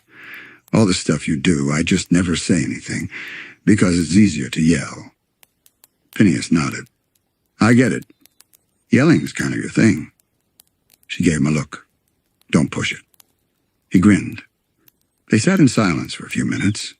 The kind of silence that wasn't awkward or tense. Just peaceful. Eventually, Candace set the globe gently beside her and rested her chin on her knees. You know, she said, when you were little, I used to think you were just weird. Like seriously weird. You and Ferb with your gadgets and cardboard helmets. Phineas laughed. We were a little weird. But you've grown into it, she admitted. And now, I don't know. It's kind of amazing. You're kind of amazing. There, she said it out loud. And it felt terrifying and freeing. Phineas didn't say anything in return. He just leaned his head lightly against her shoulder. And that was all he needed to say. That night, as the stars returned and the moon traced slow arcs across the velvet sky, Candace sat alone in her room. The small globe Phineas had given her rested on her desk, casting faint rings of soft light on her walls. The tiny version of her face, crowned and glowing, watched quietly from within its delicate world. It was late. Too late, probably. But sleep hadn't come. She couldn't stop thinking. The last few days had shaken something loose inside her, like a stuck drawer finally sliding open, revealing pieces she didn't know were missing. She rose quietly, stepped into the hallway and crept down the stairs barefoot. The living room was dark except for a sliver of moonlight cutting through the blinds, and there, on the couch, curled up under a blanket, was Phineas. His chest rose and fell in the even rhythm of a dreamer in mid-adventure. Candace stood there for a moment, just watching. It was strange. All these years she had run after him with rage and frustration and disbelief, trying to catch him in the act of building or flying or bending reality. And now here he was, still, quiet, peaceful, just her little brother, her weird, brilliant, unstoppable little brother. She tiptoed forward and gently pulled the blanket up a bit higher, tucking it around his shoulders like their mom used to do. As she turned to go, he stirred slightly, eyes fluttering open for just a second. "Candace?" She froze. "Yeah," she whispered. "Sorry. Didn't mean to wake you." Phineas yawned and gave her a sleepy half-smile. "It's okay." A beat. Then in that same drowsy, sincere voice, he mumbled, "Thanks for not yelling today." She let out a tiny breath of a laugh. "Don't get used to it."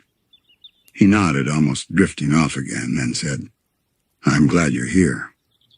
Candace didn't respond right away.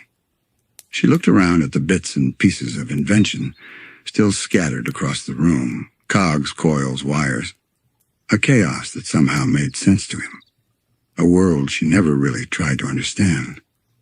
Until now. She stepped back over and knelt beside him. "I am too," she said softly. Then gently she reached out and ruffled his mop of red hair. Just once, like when he was little. His eyes had already closed again, and a smile curled on his lips as he sank deeper into sleep. Candace stayed there for another few minutes, just sitting on the floor beside him. No phone, no plans, no plotting. Just presence. She thought of all the times she'd chased his dreams down like they were threats. All the times she missed what was right in front of her. A brother who never stopped trying to include her. Who never let her anger keep him away. Who just loved her. In his own strange, explosive, gravity-defying way. Finally, she rose quietly and headed back upstairs. The house felt different now, not quieter, just more whole. In her room, she clicked off the lamp and let the tiny fireflies in the globe glow in the dark. They spun silently around the miniature version of herself, crowned and still. A quiet smile played across her lips. For the first time in forever, she wasn't trying to bust anyone. For the first time in forever, she didn't feel like the outsider. She felt like his sister. And that, she realized as she slipped beneath her covers, was the best invention of all. By the time most kids start counting the days left in summer, Phineas Flynn was doing the opposite. He wasn't watching the calendar with dread. He wasn't feeling the slow ache of something winding down. Instead, as August curled deeper into its final weeks, he felt more alive than ever. Every day was a canvas, every sunrise a new beginning, every evening a closing chapter in an ongoing masterpiece of possibility. And for Phineas, summer wasn't something that faded. It was something that built, stacked, layered like the inventions in his garage, each project leaving behind the seeds of the next. He stood in the center of the backyard one morning, barefoot on the grass, arms folded as he examined the blueprints pinned to a corkboard. The sunlight warmed the back of his neck. Birds chirped in the trees. Somewhere inside, Ferb was calibrating the magnetometer for their latest build, a cloud-sculpting blimp powered by static electricity and sound. "Okay," Phineas said to himself, pencil tucked behind his ear. "Let's make today count." Not because he feared the end, but because he never stopped believing in the middle. There were kids who wanted summer to last forever because they feared the boredom of school. Others because they hated structure or stress. or alarm clocks. Phineas? He loved school. He loved structure. But summer was different.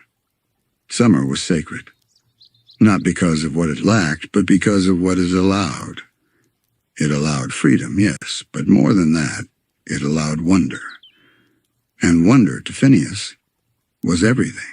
He remembered one particular afternoon, just a week earlier, when he and Ferb had successfully turned their backyard into a scale model of the solar system using suspended orbs, holographic suns, and a catapult that launched foam meteorites in slow-motion arcs through space.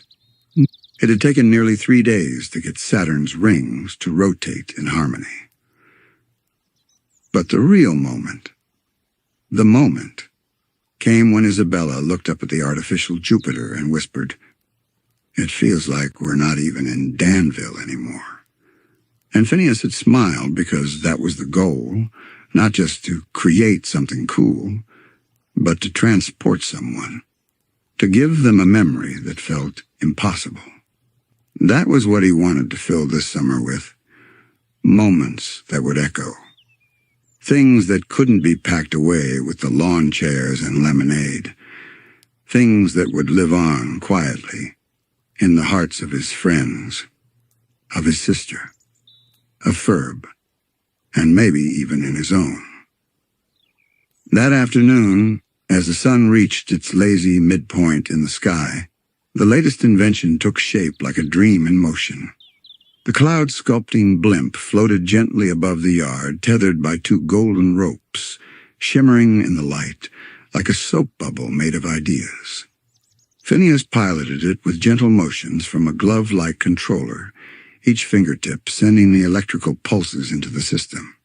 Beside him, Ferb adjusted the airflow valves to create subtle puffs of shaped mist.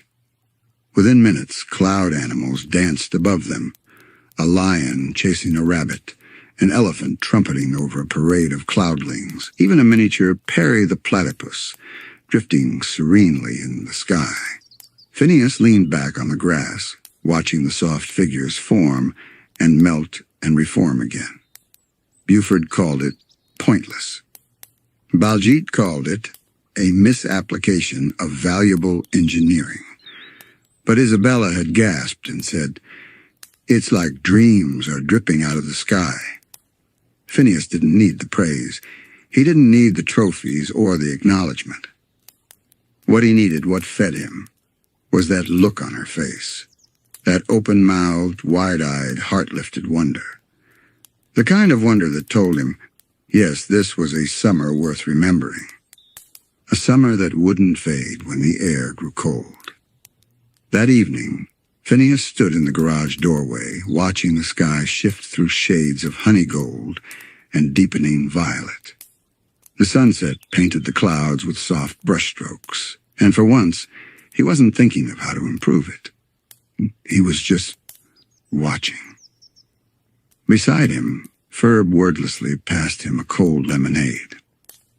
Phineas accepted it, but didn't take a sip. Instead, he said something he'd never said before, something he didn't even fully understand yet. "Do you feel it, Ferb?" Ferb looked over, raising an eyebrow. Phineas gestured vaguely at the air. "It's like the days are getting heavier, like something's wrapping up." Ferb gave a tiny nod. He wasn't one for words, but he was always tuned into the same invisible frequencies, always one step ahead in silence. "It's not bad," Phineas added quickly. "Just different." And it was true. The inventions were still bold, still breathtaking. Just last week, they'd turned the entire tri-state area into a game board the size of a small country, complete with hover pieces and rolling dice drones. But something had changed in him. He was starting to notice time.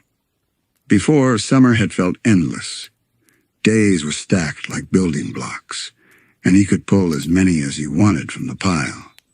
Now, though, now it felt like there were only so many left, and each one mattered more.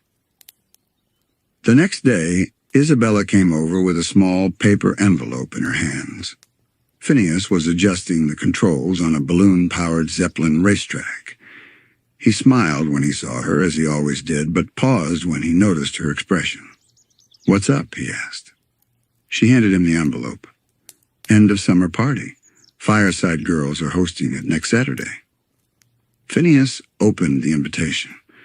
Inside was a hand-drawn picture of a campfire under the stars, surrounded by marshmallows and sleepy kids in pajamas. There was a note in the corner. "Wear your favorite memory." He blinked. "What does that mean?"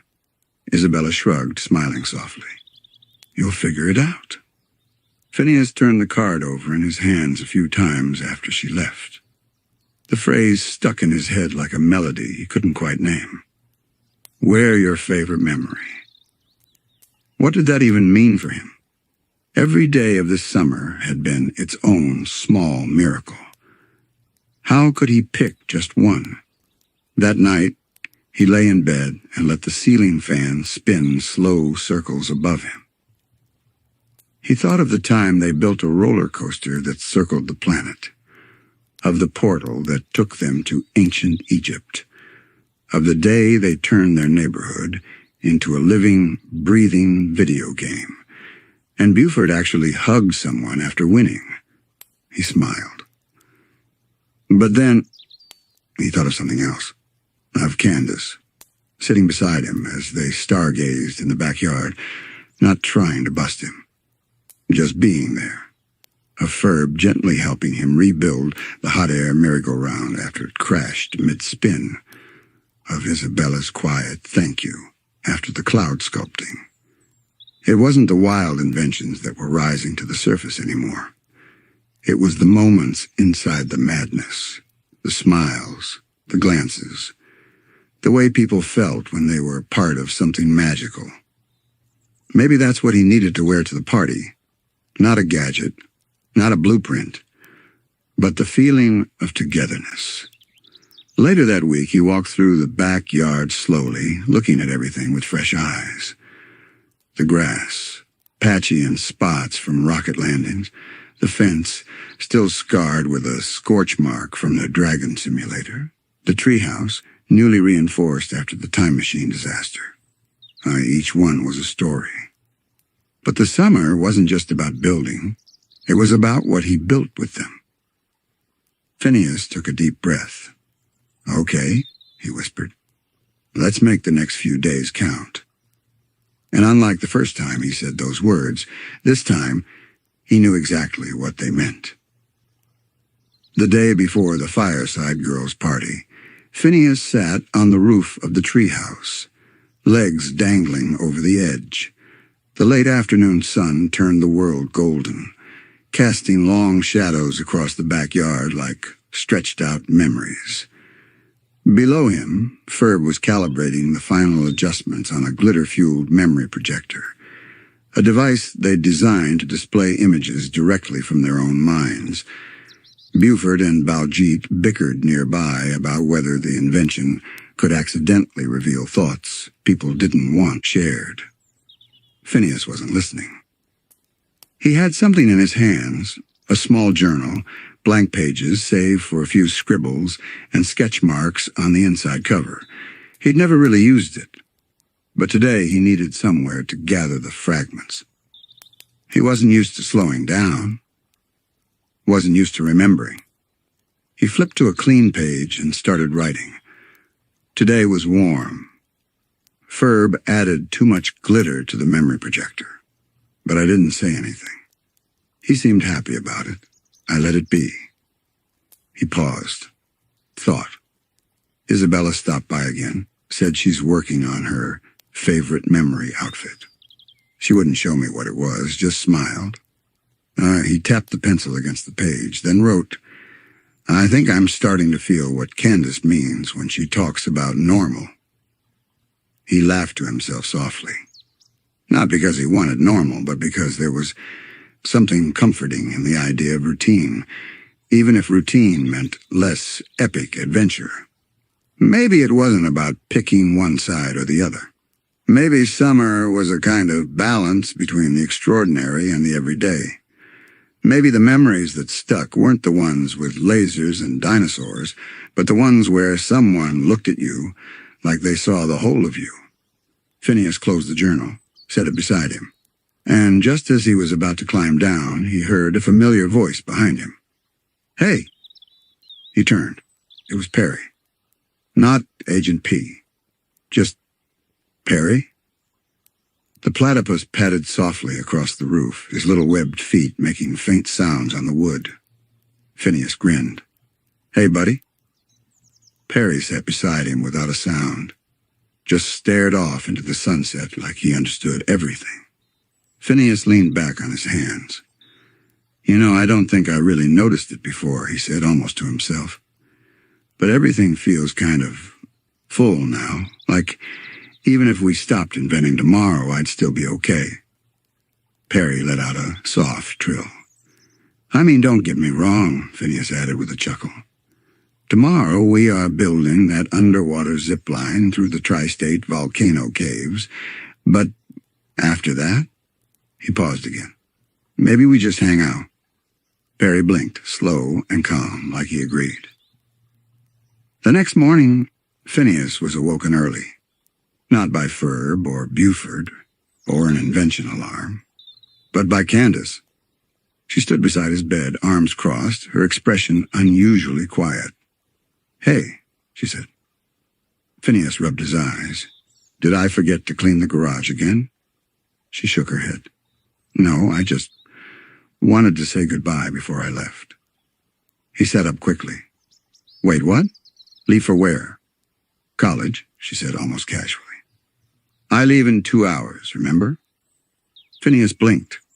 He had remembered, kind of, but it had always felt like something later, not now. Candace smiled at the look on his face. "Don't worry, I'll still call every day to tell Mom what you're doing. Maybe I'll even send photos." He laughed, even though a quiet ache was blooming in his chest. She looked around his room. "You really made this summer yours," she said softly. Phineas smiled. "Ours, actually. You were there, even when you were trying to bust us." Candace rolled her eyes, but her smirk said she appreciated it. Then she did something unexpected. She reached into her pocket and pulled out a folded paper, a wrinkled version of the very first blueprint Phineas had drawn that summer. "The roller coaster." "I saved it," she said. Phineas stared at her, surprised. "You what?" "I mean, it was insane, unsafe. Probably illegal in most countries," she shrugged. "But it was cool, and I thought maybe I'd want to remember it." Phineas took the paper gently, unfolding it like a treasure. "Thanks," he whispered. Candace nodded, then turned for the door. And just before she left, she added, "You know, I think you were right. This was the best summer ever." And then she was gone. Just like that. The backyard was lit with dozens of soft string lights, each bulb glowing like a captured firefly. In one corner, a handmade banner read, "One last summer night." The Fireside Girls had gone all out. Blankets were laid out in rows across the grass, each one surrounded by pillows, snacks, and little fire pits glowing in safe flickers.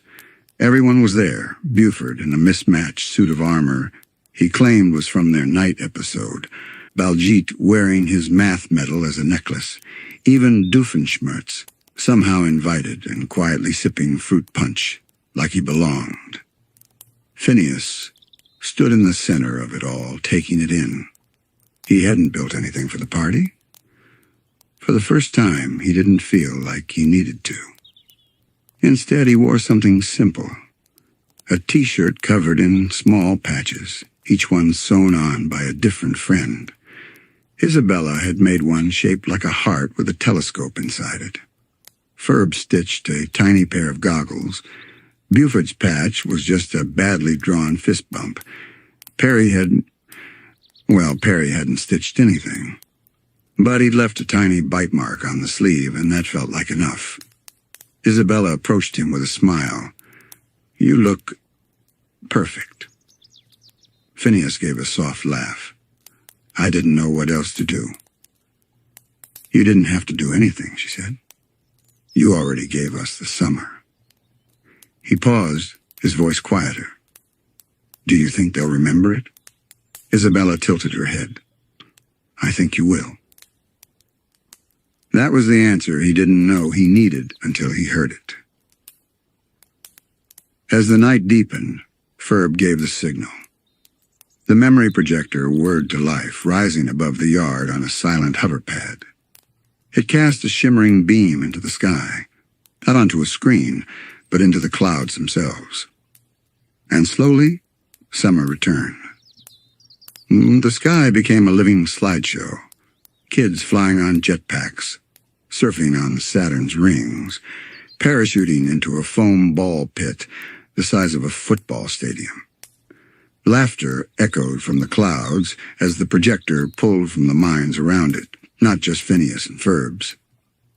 Each person's favorite memory flickered into the sky. Buford's turned out to be the time he got stuck upside down in a popcorn dimension, and everyone worked together to rescue him. Baljeet's was winning a math competition hosted on a hover stage built by Phineas, where the trophy exploded into glitter. Isabella's was a quiet afternoon where she and Phineas built a flower garden that sang when the wind blew. Phineas looked up, letting the memories wash over him. He saw himself in each one, not as the inventor, not as the leader, but as the friend.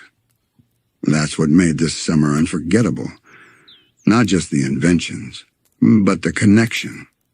He leaned back on his elbows, resting on a blanket as Perry curled beside him. The crowd began to settle. Some kids yawned, others whispered softly.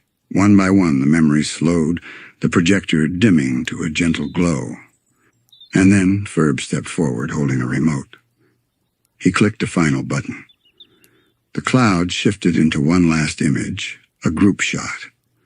All of them, arms linked, goofy grins, standing in front of a backdrop Phineas had designed on day one, the best summer ever, written in bubble letters behind them. The whole yard went quiet. And in that stillness, Phineas felt something shift inside him. Not an ending. A bookmark. A memory pressed into the pages of his life forever. Later, as people began to head home, Isabella found him again. "You okay?" she asked. Phineas nodded. "I think so." Still sad attending? He looked up at the stars. "A little. But I think some part of it stays." Isabella smiled. "Want to walk me home?" He stood. "Sure." As they walked out of the yard, and Perry trailing behind, Phineas glanced back at the scene. Ferb extinguishing the projector, Buford throwing a marshmallow at Baljeet, the banner fluttering in the night breeze. He wouldn't need photos, or even blueprints. It was all inside him now. The laughs, the joy, the people. He turned back toward the street, toward whatever came next. And he thought to himself with a gentle certainty, this was the summer I'll never forget. The party had ended. The backyard was quiet, save for the soft chirping of crickets and the rhythmic hum of the evening breeze. Paper lanterns still glowed faintly, casting sleepy orange halos across the lawn like memories refusing to fade. The final memory projection had long disappeared from the sky, but its warmth remained, stitched into the night like a lullaby. Inside the Flynn Fletcher house, the hallways were dark. The only light came from Phineas's bedroom, where a small desk lamp flickered beside an open sketchbook. His hands were smudged with pencil lead, and the lines on the page didn't form a machine or invention. Just soft curves, clouds maybe, or waves, or both. Phineas sat with his chin resting on one palm, eyes only half open. He wasn't drawing to build anymore. He was drawing to remember, to slow down, to drift. The door creaked slightly and Ferb peeked in. "You still up?" Ferb asked in his quiet, perfectly timed voice. Phineas nodded lazily. Yeah, just one last sketch. Ferb stepped into the room carrying 2 mugs of warm cocoa, steam rising like the final whispers of a story. He handed one to Phineas and sat beside him without a word. They didn't need to talk much. They never had. The silence between them had always said enough. Phineas stared into his mug, swirling the marshmallows gently with his spoon. Do you ever think about what comes next? Ferb blinked slowly, then nodded once. Like, what happens when summer's over? When we're older? He took a sip, then added with a quiet chuckle, will we still invent? Still, be us? Ferb tilted his head and gave a small, reassuring smile. Phineas exhaled softly. I guess part of me doesn't want it to end, but another part of me is kind of tired. Not bad tired, just ready to rest. He looked around the room, posters on the walls from their past inventions. A piece of the first roller coaster track mounted above the bed, blueprints pinned beside a crayon drawing from when he was 6, a rocket ship made of cereal boxes. So many parts of his childhood stacked neatly into these walls, so many dreams that had once seemed impossible, now folded into his memory like pages in a well-loved book. He reached for the blanket at the foot of his bed and wrapped it over his shoulders, tugging it close like armor against the quiet.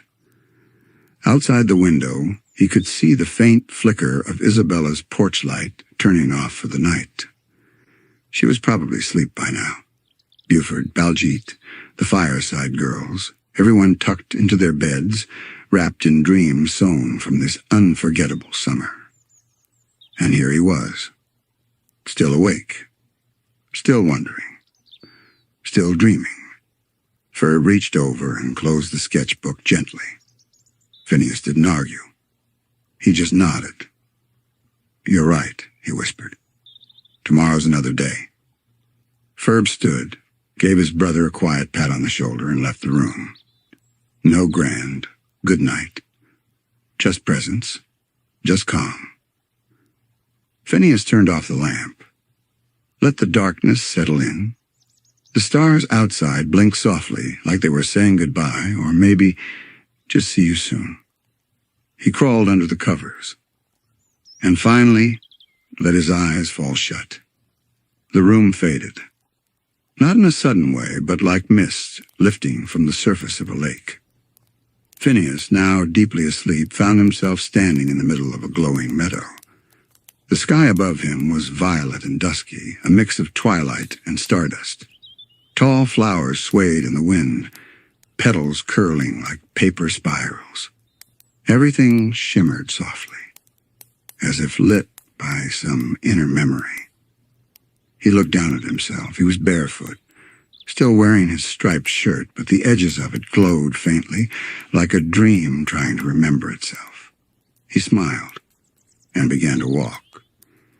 Each step lit up the grass beneath him for just a moment before fading again. The air was filled with a quiet hum, not of machines or engines, but of lullabies, familiar ones. The same tune Ferb once hummed while tightening bolts. The whistle Isabella always gave before speaking. Even the mechanical purr of Perry's hoverpod was tucked somewhere inside the wind. Ahead, a figure waited by a tree, tall, silent, and familiar. Ferb. Phineas blinked. Are you dreaming too? Ferb didn't answer, but he smiled. They walked side by side again, not through a backyard this time, but through moments. To their left, a scene shimmered into view. A miniature amusement park floated on water, kids running between bubble rides and marshmallow launchers. To the right, the first roller coaster, the one that started it all.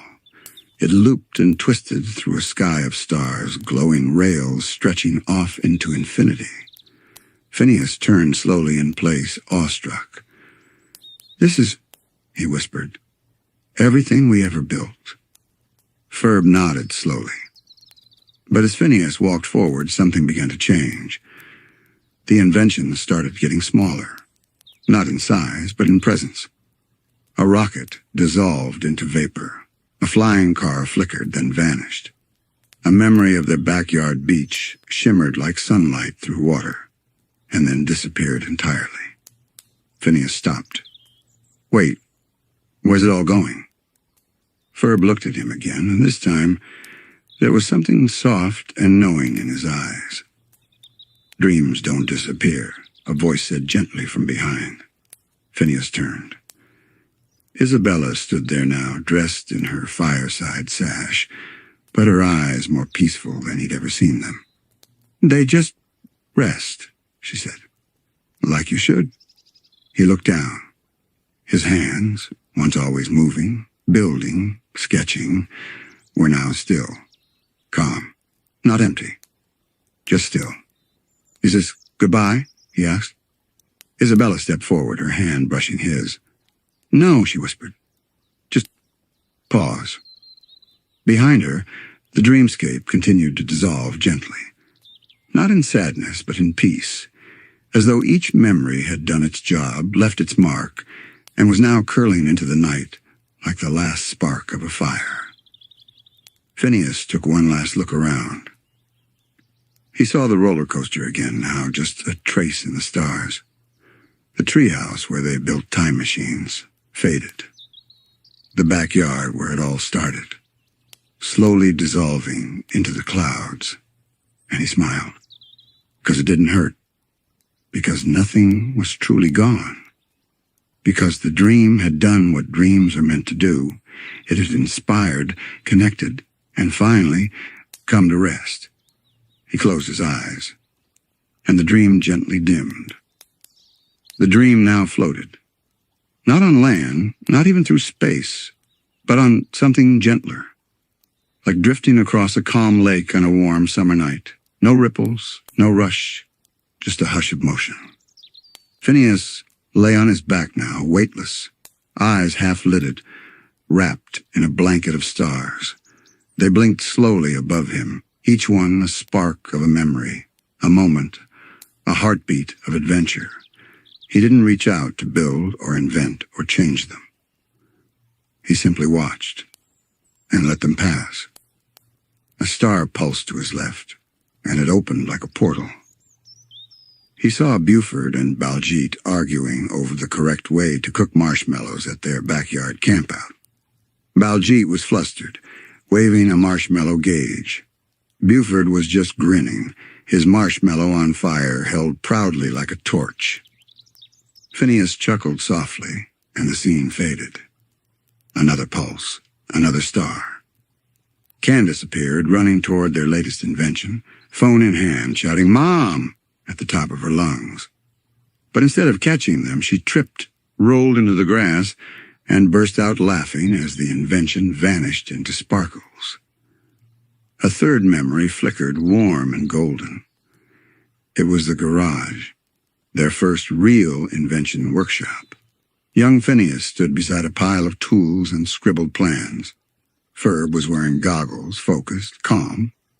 Phineas tapped the paper excitedly, saying, "Let's build this tomorrow," as though tomorrow was always guaranteed. It had felt that way, hadn't it? Every tomorrow full of possibility. He closed his eyes again, letting the visions pass like waves. No urgency. No need to fix, improve, or outdo the last thing. Just being. He felt someone sit beside him. He didn't open his eyes, but he knew who it was. Perry. He could sense that soft platypus breathing, that curious presence, that quiet loyalty. In the dream, Perry wasn't in disguise. No secret agent hat. Just Perry, as he always was to Phineas, his pet, his friend, his silent constant. Phineas rolled to his side, head resting in the crook of his elbow. "Hey, buddy," he murmured. Perry nuzzled gently against his shoulder, and the blanket of stars grew even softer. Time no longer existed in this dream. There were no plans for tomorrow, no blueprints waiting to be drafted. Just the slow, steady breathing of sleep. The kind of rest that only comes after everything's been said, after the story has been told. Phineas felt a hand squeeze his softly. Someone new in the dream space. He opened his eyes just slightly. Mom. She knelt by the starscape, brushing hair from his forehead, the way she did when he was very small. "Sleep well, honey," she whispered. Phineas, in his dream form, was barely awake, his breathing shallow, warm, steady. He smiled. "Love you, Mom," he mumbled. Then even quieter. This summer was the best. She nodded once, a soft tear in her eye, then kissed his temple, and disappeared gently into the stars. Perry curled closer. The stars dimmed. His thoughts slowed. And finally, he began to drift toward the final chapter of this dream. The night had stilled. Around Phineas, the dream finally exhaled like a story reaching its last page. No more flying contraptions, no more swirling portals or bustling backyards, just a glowing plain of calm, nestled under a sky full of sleepy stars. He sat quietly in that softness. The weight of the day melted away. Ferb was beside him, not speaking, only being. That quiet, steady presence that never once left his side. In dreams, just like in life. Phineas blinked up at the sky. One last thought whispered through him. Did we really do all that? And then the thought slipped away, carried like a feather in the wind. Perry curled up by his feet, already dozing, tail wrapped like a cushion. The dream didn't need anything more. Not inventions, not ideas, just stillness. Phineas lay back gently, the grass beneath him glowing with a warmth that didn't come from the sun, but from something more lasting. Something like love, like memory, like home. His eyes fluttered once, then again, and finally closed, not to escape but to rest, to dream, not wild, chaotic dreams, but calm ones, dreams that hum, that hold you. Above him, the stars dimmed slowly until only one remained, a single spark, faint but never fading. A quiet reminder that somewhere in the universe, a boy with boundless imagination finally found peace. And that imagination, his spark, would flicker on in every child who dares to build something out of nothing. Because dreamers like Phineas don't disappear. They rest. They sleep. And in doing so, they give the world a little more wonder. Outro, spoken softly as the visuals fade. And so Phineas Flynn, our cheerful builder of dreams, drifts into the quietest night of all, surrounded by family, friendship, and the soft echoes of 100 summer days. In the stillness of sleep, he finds not the end, but a beginning of another kind. Thank you for joining us tonight. Wherever you are, may your dreams be light, your heart be warm, and your sleep deep and peaceful.